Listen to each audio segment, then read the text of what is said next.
Family কেমন আছো তোমরা সবাই? আশা করছি সবাই ভালো আছো, আমি অনেক ভালো আছি। তো এখন আমি কাজটা সেরে বসে আছি, অনেক কাজ করেছি আজকে সকাল থেকে। তা এখন একটু টায়ার্ড হয়ে গেছি, ভাবলাম বসে থাকি। আর গরম তো মানে বলার মতো ভাষা নেই আমার, এরকম গরম দিয়েছে এখন। মানে কি বলবো, কাপড় দিয়েছে আধা ঘন্টা হয়েছে, কাপড় শুকিয়ে গেছে, তাহলে বুঝতেই পারো কীরকম গরম দিয়েছে। ছাদে গেলে মনে হয় ভাজা হয়ে যাবে এরকম গরম। তো যাই হোক, আমার আধা কাপড় শুকিয়ে গেছে, আর একটু কাপড় বাকি আছে, একটু যেগুলো হাতে কাচা হয়েছে এগুলো আর কি রয়েছে, আর যেগুলো মেশিনে ধোয়া হয়েছে সেগুলো সব শুকিয়ে গেছে। এই দেখতেই পাচ্ছ এখানে, দেখো পর্দা ধোয়া হয়েছে। আর বাইরের পরিবেশটা দেখো কীরকম আলো, আলোটা দেখেই তোমরা একটু অনুমান করো যে কী পরিমাণে গরম বাইরে।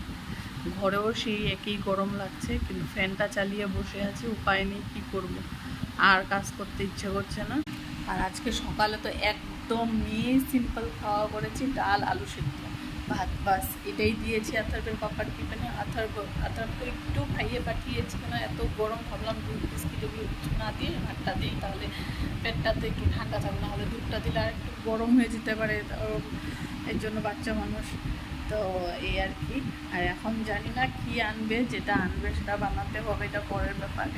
কিন্তু যাই হোক, একটু রেস্ট করছি বসে বসে, অনেক টায়ার্ড আজকে, অনেক টায়ার্ড।